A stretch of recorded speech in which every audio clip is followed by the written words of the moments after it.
Hey, what's up, everybody? Welcome into another episode of Vision Pros Live. I'm your show host, Jackson Calame, founder and CEO of First Class Business. And we've got Kathie Feng in the house of Signal Growth, and she's got other partnerships in the works or companies that she's representing. So we'll be talking about that. We caught her. She's so cool that she's taking time for us while she's also at the amazing South by Southwest. And we're going to be talking today about why your business isn't growing, and is it leadership, team, infrastructure, marketing? We're going to look at some of those dynamics. But first, Kathie, welcome to Vision Pros Live again.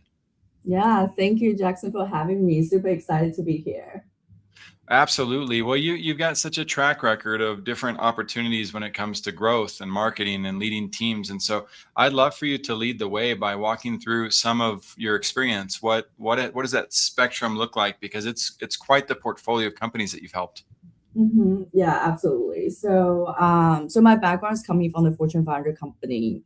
So I hold senior positions from Constellation Brands, where it's a home of Corona, Modelo. Before that, I was at Capital One. So overall, over 13 years of the experience coming from Fortune 500 company background. But I also have my own business, which the Signal Growth that you just mentioned, where I help founders and entrepreneurs to really diagnose their growth bottleneck. And then recently took on new role, but it's still secret, so we keep it under the cover now. But for me, it's like I coming from a very interesting background. I have a good blend of the corporate world as well as the startup world. So I understand the pain points, ins and out from both sides of things, and am able to bridge the gap in terms of how do we utilize the Fortune 500 company frameworks to help entrepreneurs supercharge their growth. Huge. And my friends, Kathie and I talked about this, how we might be looking at repeatable systems for pre-seed, growth stage, and enterprise brands if we have time today.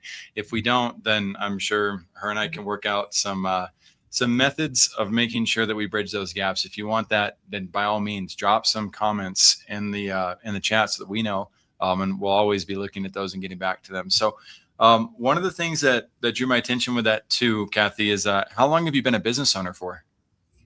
So far, probably 2 years now. So the journey came from went to the Wharton School for B school, and that's where I realized that I have passion for entrepreneurship because the world is so big. I grew up in the corporate world, kind of like grew up in the corporate world. I learned a lot of different things from a very structured environment.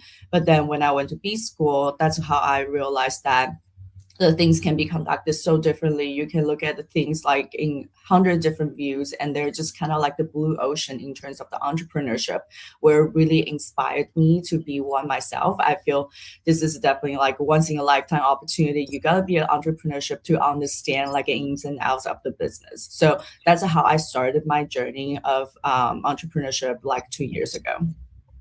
Ooh, awesome.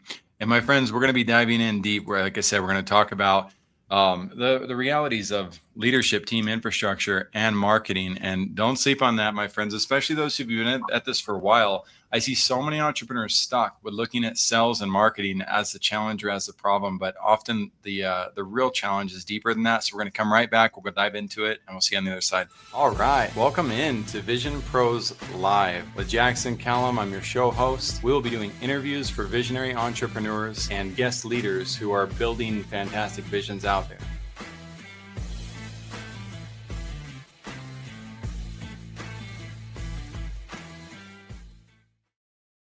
Hey, and welcome into Vision Pros Live. My name is Jackson Calame. I'm excited to help you as a visionary pull your vision to life, live your legacy, live with passion and purpose, all the good things, in my opinion. This is not about hustle and grind. This is about doing things the right way. And so if you feel stuck between urgent projects, unclear priorities, or you're stalling out in growth and sales and marketing seems a little bit off, we're going to dive into some higher level realities that affect growth first. Then we're going to bring the superstar Kathie Feng in to talk about the winning triangle. Now, what's really neat is she's also gotten to see these realities at Fortune 500 companies firsthand. She spent more than a decade in those. And so we want to maximize her opportunity to talk about every single one of these. And she's in her second year of entrepreneurship. So, I'm always a little bit reticent when it comes to newer entrepreneurs, because if they haven't crossed the 10-year mark, then they really don't know the good and the bad and the ugly that's coming. But at the same time, she has gotten to see it from an entrepreneur angle within those other companies. And I see the solid nature that she has. I can tell she's done things right. And that is something that's super important to me. So before I bring her back on, I want to give you another couple of resources real fast. One is Dr. Shannon and Dr. Justin Pierce of journeytowellnessplan.com. These sponsors up here, my friends, they do not pay to be in these sponsors. These are companies that I love because I've seen what they're able to do. I've known them for 8 years, and every family member or friend that I know that has gotten to a point of hopelessness with their own doctor, that's kind of the trigger for me to, hey, can I introduce you to Dr. Shannon on Instagram? And if they say yes, I do that. I've done that for 3 people over the years, and all 3 of them have raved about the different results that Shannon has been able to bring them. So if you happen to have a loved one who's suffering from some type of illness or health concern, then I highly recommend checking out what Shannon's up to. She's not wavy magic wands. She just does the right tests. And she also had a critical illness, fibromyalgia, and other elements that other doctors had told her, like, it's just in your head. And that's obviously not fair. It's not correct either. There are things that can be done. So I hope that blesses one of your loved ones. Then there's Jennifer Reed with Practice Makes Permanent. Jennifer Reed is an EQ SQ specialist. She's a facilitator for for cultural awareness. And I can tell you that there's so many studies. If you go to any AI right now and ask, can you show me the studies that showcase how does culture and leadership have an impact on brands, you'll see that it not only improves the work environment, it also improves the profitability of the companies. When you're evaluating who you want to bring in for that type of retreat or experience or up leveling your brand, I would recommend that you ask them, why do you care? What qualifies you for this, right? Most people will lean into resumes. I like the ones who lean into their personal stories and show you that they have a resilience related to this that really helps them unpack the truth and the reality of growth. I recommend bringing a tissue box when you talk to Jennifer Reed. You're going to need it. She has every reason for helping every company on earth improve in emotional intelligence and spiritual intelligence. So one last piece here, my friends. I hope that you join me on supporting the Water Project, even if that means just sharing the link. My hope, though, is that you'll dive in and take a look at these different stories because they actually show you the communities that they're helping. And I remember years ago when I first donated to this cause, I sent them the $10 or $20. And they sent me a report of that community and what was happening with it. I got to see how many people were affected by it. I got to see what they built. I thought it was one of the coolest, most transparent realities.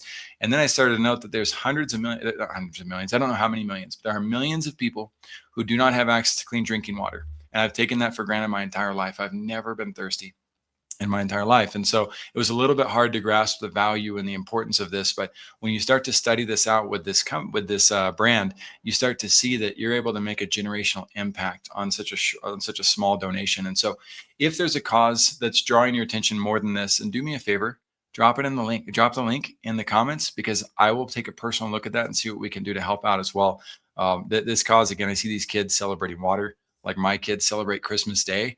And I can't think of too many more humbling experiences in life, and something that we can do more to help for generations. So again, give us a chance to help out. We got 8 billion people to help in the world. And now let's get back to helping each and every one of you. So Kathie Feng, again, thanks for being here on Vision Pros Live. Let's dive in. Yeah, let's do it. Thank you for having me here again. Super excited to dive in. Absolutely. So I was mentioning earlier that there's business owners who are maybe struggling with their growth, and they may think it's marketing and sales, or maybe that's their team. But I feel like the real issue often lies deeper than that. And so while they're sometimes maybe stuck in between urgent projects and unclear priorities or stalled growth, what have you seen? What's really holding back these companies, Kathie, from your end? And feel free to just say, Jackson, it's just marketing. You can contradict me on this. Yeah. So this is a very good question, because I was just talking to another founder about this yesterday. So essentially, from my point of view, the growth bottleneck really depends on the growth stage that you're currently in, right? So like for me, I have experience coming from different kind of like a different growth stage of the companies. We really see like the skill sets, or even like the bottleneck that you're experiencing from 0 to 3 million is going to be different from 3 to 5 or 5 plus, right? So when you're at the CEO C company before hitting like $3 million mark, you're essentially experience different type of growth bottleneck, like you don't know what your product market fit is, you haven't found your niche audiences, or even being able to find a scalability opportunity. You can establish a system yet. You just feel like every day is scrambling. So there's a different type of kind of bottleneck. Once you hit that $3 million mark, you start thinking about what are additional growth opportunities, because you have the initial MVP and you're getting closer to your product market fit. So here you will be, hiring different people with different skill sets. You can probably like start from founder-led marketing or even product-led marketing into a more kind of into a different like area of expertise. You can actually bring experts where the signal growth is my company comes in, that we help people or founders that pass $3 million ARR, where you already have some sort of growth system but it's not stabilized yet, but you do have attraction in terms of audiences. So that's where my company comes in to help founders to really diagnose this stage of the game, like what are their growth bottlenecks, and then once you have the system, how do we really insert people that have specific skill sets that help you continuously scale your offer, your product, and your company. So that's how you view the bottleneck. And then once you really pass that product market fit stage, it's really the game of scaling. So that's where the Fortune 500 company framework comes in, because that's bulletproof. That's already proven. I've spent over 13 years to do all the different tests and learns from different industries against different consumers. So all the mistakes that myself and my teammate, you don't have to make it again. So that's essentially my offers to the entrepreneurs at the different stage. But also from pre-seed, Jackson would previously talk about like a winning triangle. So you probably hear about this like along the podcast. Yeah, we're definitely going to talk about it. I want to go back and focus a little bit on this. We called it a bonus earlier, but since we dove in, if you can give one word, let's play like Who Wants to Be a Millionaire style. One word or one to two word answer. Pre-seed. Pre-seed company. Pre-seed? What's the challenge? What's the most common challenge? Like one word that came up to my mind is chaos. That's like 10 words.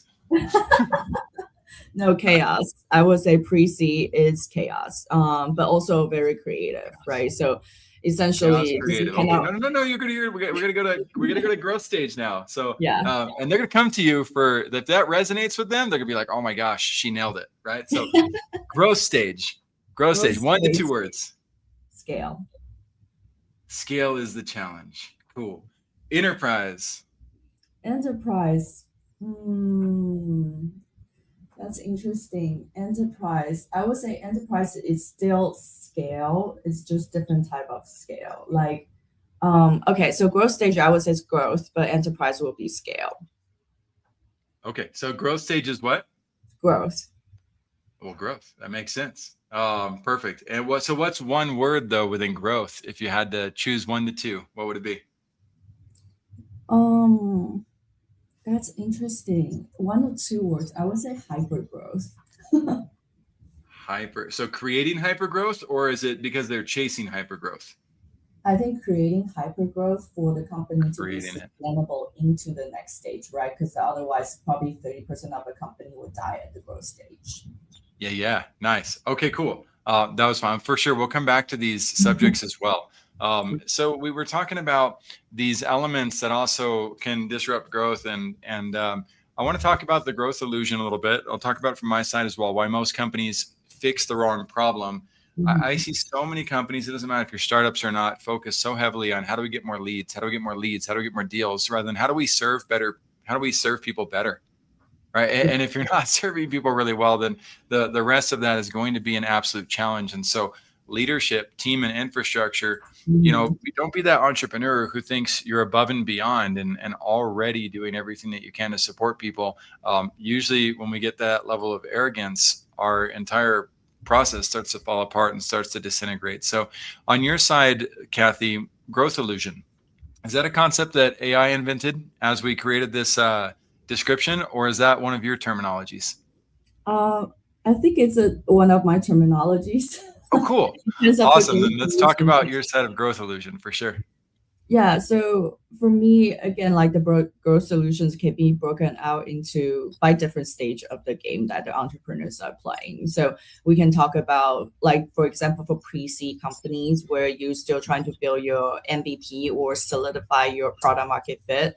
Your growth solutions is essentially, finding your winning triangle, right? So where we talked about your product and market and also pricing. So a lot of blind spots at the entrepreneur at this stage they typically find is they love their baby, but not everybody will love your baby, right? So like in order to Yep. create traction, you have to find some people that really love your product, not your friends, not your family, but some people out there in the consumer or in your addressable market that truly love your product and not just like your product, they're willing to pay for your product. So in this stage of the game, we really need to find that winning triangle between your product market fit as well as the offer and the pricing offer that's fitting into those customers' willingness to pay. So, for example, if Okay. I really need an iPhone, but if the iPhone is selling me for $10,000, I probably just be like finding some or alternatives to like to replace my needs. So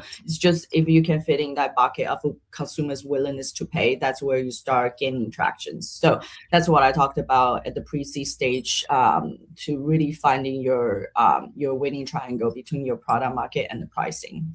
So let's slow down a little bit. So when you say winning triangle, there's 3 points on this triangle for you. One Mm-hmm. is the product, one is the market, and one is the offer. Mm-hmm. And learning how to diagnose where we're at with those 3 things will help drive clarity for our ability to drive revenue. And 100%. so, how do you diagnose product? How do you diagnose market? And how do you diagnose offer? Let's go one at a time. Yeah, that's a great question. So essentially at the pre-seed stage where you don't necessarily need a lot of paid media or like a paid marketing support, right? So at this stage, it's still product-led marketing where VC loves the most. They want to see the product sell itself. So how do we really diagnose if the product and market and then pricing offer is, like a hitting the right spot is to really build your consumer feedback loop to understand who are you targeting, right? So first is clarity. Like as an entrepreneur, first you have to love your product and then be passionate about what you're building. And then second is your passion point, not just a passion point, but it's a passion point that can solve and address some people's pain point. Not just vitamin, it's a pain point that people want to have a product or service to resolve. So being able to diagnose this part of bottleneck is to essentially build a customer feedback loop, right? So finding the right customers intentional, like that you intend to target, and then being able to build that feedback loop to have them give you feedback, try out your product, give feedback of what your product is doing, if there's any advancement or additional features that they hope that you can offer to solve that problem, right? So continuously building that product loop and pushing out like iterations to really improve the overall features is very critical. And then the frequency of pushing out features and being able to like continuously solidify that product loop has to be very frequent, not just like every month, every week. It could be every day, right? So you will never be able to build a really great product without consumer feedback. And then the faster you can do it at this stage, the further you can go compared to other people. So it's very important to really create a product feedback loop within your consumer, a continuous building that product that's really solid that people will love. And then Huge. once you, yeah, and then once Well, you, that's where I'll just double tap that with you. yeah, definitely. Michael Gerber of the E-Myth is all about making sure that happens first. Gina Mhm. Wickman of EOS, same thing. That's got to happen first. Yeah. The scale book. Shoot, what is that book called? I'll think of it a little bit, but it's another. They talk about building communities and how you want to build your community first, so you can get that feedback of what is it that Mhm. community actually wants. So continue, Mhm. Kathie. What's next? Yes. So after you build a product feedback loop to understand your consumer needs and wants, and then if your product can satisfy them, then it's more consumer insights here, right? Like based on your product offer that they love, how much they can pay for it. A lot of SaaS companies start with the freemium just to get, user acquisition, get the traction going. But once you pass certain, goals, then there's where you can see how much you can actually making through your product, right? So when you transition from freemium into either subscription model or different type of business model, then the pricing offer becomes really critical at this stage. Like how much does a customer willing to pay for your product? And then that requires a lot of different tests and learns to understand, is it $9.99, $7.99, or $19.99? And then even every dollar matters when you scale up to million plus people, right? So $1 difference is $1 million difference from Yeah, you. Like if you do have huge. a Well, let me yeah. speak to the lower end of the market, the SMBs out there, because you're right. And when you're in the SaaS world and you're in the corporate world, they understand freemium well. But small business owners don't understand freemium at all most of the time. And they're so worried about giving things away, giving value away, that they choke themselves out because Mhm. they're not providing enough value to be relevant in the market. My friends, the only 5 companies to crack the top 50 companies in the world in the last 50 years, every single one of them has a freemium business model. Nobody Mhm. has done it without that. And so, as Mhm. a small business owner, we've got to be able to think, what can I do to provide more value to people that doesn't take my time, that doesn't bankrupt my company, but that allows my brand to show that we have an unfair advantage over the market because of how well we serve? There's so much opportunity with that. So, pricing and offers also super important for you in the small business side. That's also, most of you aren't CFOs. And so trying to figure out your own financial reality and how to create your margins and yada, yada, it can be a very overwhelming, intimidating, frustrating process. Lean into an executive that you trust to help you build that out. Continue.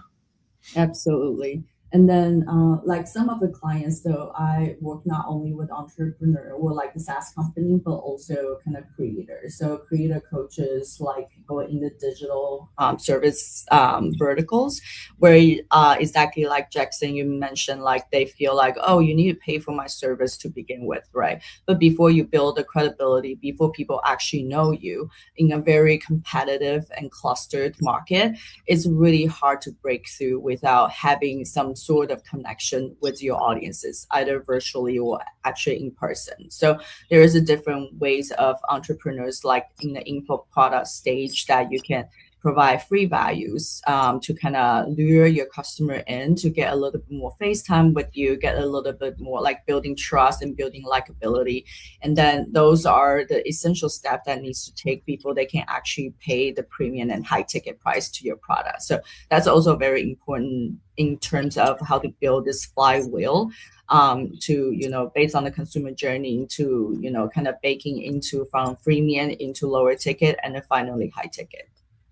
Mm-hmm. Absolutely. And so I get a little bit lost. So which one are we on as far as the winning triangle goes? Yeah, Um, we complete the winning triangle we this. completed the diagnosis of pre-seed, I believe. Yes. But okay. And so where do you want to go from here, Kathie? From here, I think we can talk about growth stage of the company. Growth stage. Okay. Growth stage, diagnosing winning triangle. So from the growth stage where you hit the 3 to 5 million revenue dollar mark, here you're playing a different game. You have some sort of MVP, and then you understand initial customer feedback, and you kind of test out your product market and the pricing offer. And then where you need to scale from 3 to 5 million plus to 20 million is a different game. So here is you need to start building a team, like because you cannot do a 5 million people job anymore, and then you need to go. You will start pivoting away from the founder-led marketing. I speak for marketing because I'm a marketing person, but of course for other operations, sales, different functions of the business, it's no longer being able to just take on by the founder because you have more business, so you have more volume. So here, how do we really structure a healthy split of the team, like roles and responsibilities, being able to hire people to really help you continue drive your growth, replicate your growth model, and then solidify the team growth to achieve that even higher revenue. It's something very critical in this stage. Let me slow Um, down a little bit because I want to make sure that we all understand. I might have misunderstood you. mhm, Kathie, otherwise we have to agree to disagree. I've mhm. never seen a solopreneur make it to $3 million. ever Yeah, by that's true. themselves, ever. That's So they had to build a team in order to yes, get there. yes, And so when you say build a team, can you break down what the difference looks like between that original team and the scaling of a team? absolutely. So original team is just founding team, right? So anywhere from solopreneur one person to maybe like three, four people. So the Who do you founding know team, that's made $3 million by themselves with no team? Name uh, one I person for me. I know a consumer brand that I used to work with. It's like they are able to drive to 3.5 million revenue with just founding teams for two people. Of course, there Oh, are so they had at least one person. Okay, yeah, so yeah, they did have solopreneur, somebody. yes, but And that's just can the you name founding. another? Yeah, name Can you another. see, that's Um, my point. We can't. mhm. And so please guys, don't follow that. Like don't follow. Don't be the anomaly in the world. Don't be the only unicorn that exists. You're probably not that. You're putting yourself in danger. So recognize that you need a team as an entrepreneur from the beginning, or you're going to end up ruining your own life. Don't do it. Get a team from stage one. Right, But but let's go into can growth we put the stage. definition, like let's define the team. So the team is what I meant was you Yeah, absolutely need to have a team, but the team of part-time people, right? You probably don't need a full-time hire at the initial stage, or I you don't can, agree. you know, No, hell no. Neither does the okay, E-Myth with Michael Gerber. Neither does EOS Gino Wickman. Neither does yeah, the stats of the United States. We have more than 100 years track record of 96% of businesses failing. That means 96 out of 100 people that we talk to in a day are their business is going to fail and lose. And the primary reason for that is because they delegate by abdication. They don't know what they're delegating. They don't know how to bring team members in. They're bad leaders. We've got to recognize I'm not the greatest leader in the world either, Kathie. I've got to mhm, become a better leader if I want to make sure that my company scales sustainably. So I'm not immune from this. I'm saying mhm, we've all got to lean into that. But I have seen so many solopreneurs that post on Instagram and act like they're winning. But in reality, if you got to see behind the scenes of their private lives, you would see that no, they're making yeah, less than a janitor's salary and they have massive debts and they have these VAs that they're virtually abusing because they're not paying attention to what their needs are either. It's a disgusting process. And so yeah, I know that you know how to win. I'm not doubting your ability to win because you've done it at Fortune 500 companies. You're starting to do this. You hopefully you built your business with a cash reserve, and mhm, you aren't burning yourself out financially. But we won't know about your business until you're 10 years in. Then we can mhm, talk about where your business is at. But before that point, for now, it's just humility. It's like, okay, I'm learning as an entrepreneur, but I'd love to know what you've seen as far as team building goes from a not a one-off situation, but if teams are building at the 3 to 5 million mark, what types of team members do they have on with them at that stage? What titles or roles are being mhm. fulfilled? Yeah. So first of all, I want to define like the teams. I still believe solopreneurs, like you mentioned, if it's just one person, I believe Yeah, you're they're not. called entrepreneurs for a reason. Yes, yes. But then when Not me. it's, for example, like the SaaS companies, where you actually have a founding team that you can Mhm. actually go a little bit further than just a solopreneur. One, you could have mentors, you could have, I don't know, like a different like community that support you. You could be like in a different kind of incubator that give you different resources. So Mhm. like when I say like a team, I really mean like kind of structured team like a Fortune 500 company where we can talk about what exactly the team what needs to be at the growth stage. So definitely there are nuances. I think the answers it depends, right? Depends on which verticals you're in. Like for info products, it will be different from consumer product versus a SaaS product. So depends on which stage or depends on which industry you're in, the team members will need to be different, right? So for example, I have pretty extensive consumer background. So for me, for consumer business, a lot is marketing and sales. So you definitely would need to have a marketing and sales team in place, like somebody who does better job than you are, like in doing marketing and in doing sales. So having those people in place, I think a great leadership is always hiring somebody who can do like a better job than they are. So at this growth stage, you're starting to transition into that kind of framework and then being able to kind of stack your teams from, like with the expertise. Yeah. Well, I really like that. Thank you for putting that out there. I'll put the and once upon a time I was arrogant enough to try to build a universal org chart, and I got into that process like, holy crap! Wait, hotels and restaurants pest control people, they all have different needs. Like there's no way you can build a universal one, but there are founding roles that absolutely need to be accounted for, and especially if you're in the digital world. So I'll name them for you guys, visionaries. You've got the founder, the person who's I'll call it the chief visionary officer. You get the vision. You got the CEO, a COO, a CMO, a CFO, a CLO, a CTO, an HR director, a sales director, a fulfillment specialist, a social media manager, a designer, a copywriter, an editor, a strategist, and then ideally you would have as well a chairman of the board and an investor. Now, those roles may be divided between two people, but anybody who thinks they are cool enough to do all that by themselves, the market knows you can't. And you, at the end of the day, will find out that you can't either. I don't like to guide people off of cliffs. I like to teach people sustainability, but then there's specialty roles. So to put into perspective Kathie's point, if you have a restaurant, you also need a chef. Right, you're probably going to need a host team member. You might need an expo. You might need a waiter, waitress. You might need a bartender, right? So it goes above and beyond this oversimplification that is called get rich quick. We don't support that in Vision Pros. Like we will not help you move towards an era or towards a reality that's not going to help. Maybe AI can fix some of that too, but guess what? You're going to need to assign your AI agents to be able to do those roles as well. So let's go into the next piece of the triangle itself and that bigger level, Kathie. So at the enterprise level, what does diagnosing product, market, and offer fit look like? Yeah, that's a great question. And it comes into my really my wheelhouse, right? I've seen enterprises like in and out for over a decade. I think enterprise, it depends on which level. Like you can break it down into Inc. 500, like Inc. like 500 or Fortune 500, like a different level of the company.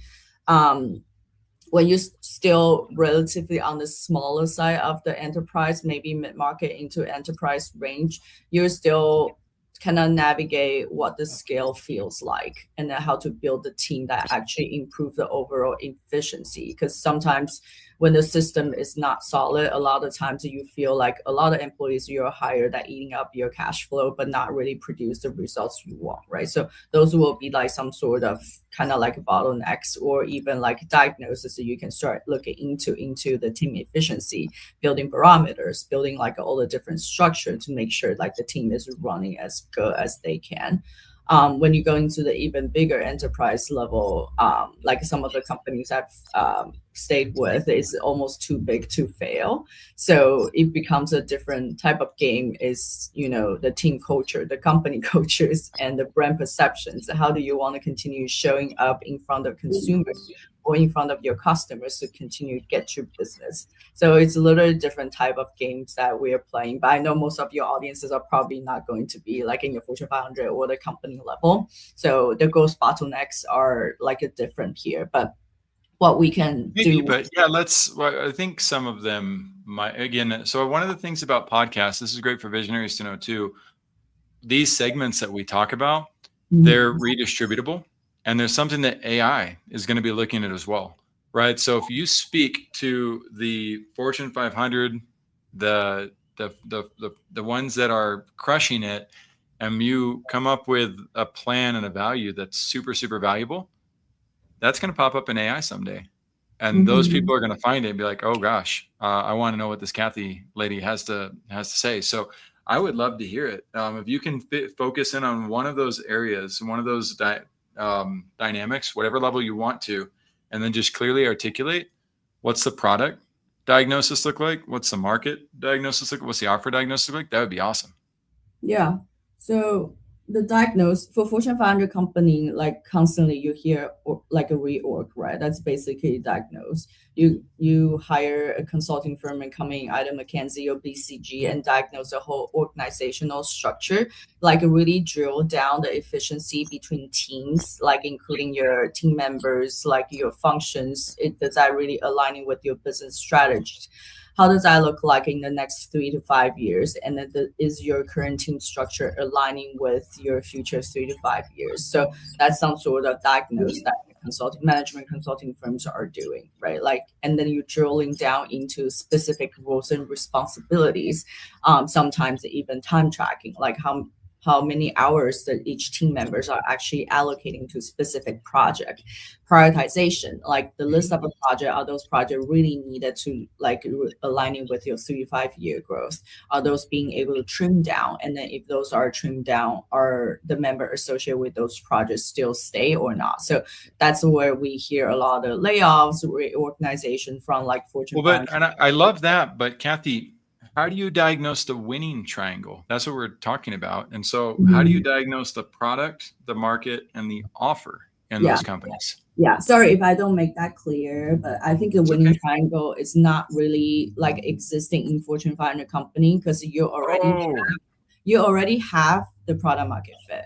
Here you're playing the different game. You just need to, build brand awareness, like improve consumer conception, where you spend a lot of pay media in marketing. So here it really is no longer like a winning triangle in my perspective. I may have ah, different perspective, but it's a different game at the enterprise level. okay, cool. No, it's helpful. Now I understand it. So perfect. Is there any audience that you want to dive back into based on the winning triangle, or is there Mhm. another process that you want to dive into? Yes, so I think the winning triangle is mostly suitable for the pre-seed and the seed company where you still navigate that product market fit. So being able to solidify that winning triangle and building your foundation is critical for the future success. And then once you hit the growth stage, of course, like it's going to be dialed down. Like you will have to focus on something like building teams, leaderships, company cultures, on the different kind of things. But I truly believe that for entrepreneurs come with the clarity and making sure that you understand what you're building and if your consumer will like it, and also your scalability within that market is also very critical.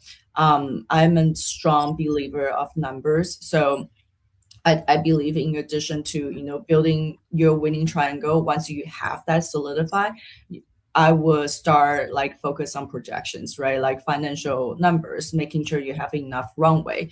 Because one of the biggest failing reason for startups is you run up money, you run up runway, and you cannot be sustainable in your business anymore. So Right. know your numbers, being able to build a projection that's really tracking towards your future success. Super, super important. And I think too many of us as founders and visionaries forget the importance of the numbers or downplay it. And if we do that, we're not being wise stewards of our brand. We're not putting ourselves in a position of stability. And that's not Mhm. a good thing for those who are internally working with us or those who are hoping that our company will be able to help the market itself. So, Kathie Feng, thank you so much. This has been awesome. I want to make sure you get to enjoy South by Southwest while you're there. Yeah, thank For you. sure. Enjoy it. Austin is one of my homes, Austin and San Antonio, Aw. Texas. And so I miss it. I'm grateful for it. I hope you enjoy it fully. I hope my people take care of you. Vision Pros, if any of you want to come on this show and be with us in the top right corner, visionproslive.com, click the button that says be our guest. You can also find myself or Kathie Feng simply by Googling us and going and connecting with us on LinkedIn. If you have questions or comments, drop them below so we can take a look at that and we'll be happy to help you out with your growth. We'll see you in the next episode. Thank you for being here today. I'm really happy that you tuned in to Vision Pros Live. I'm looking forward to seeing your reactions as these episodes continue to move forward. This is going to get more and more fun. We'll have more and more engagement as well. We'll invite people to participate in the show. And thank you for giving us your time and attention. Have an excellent time building out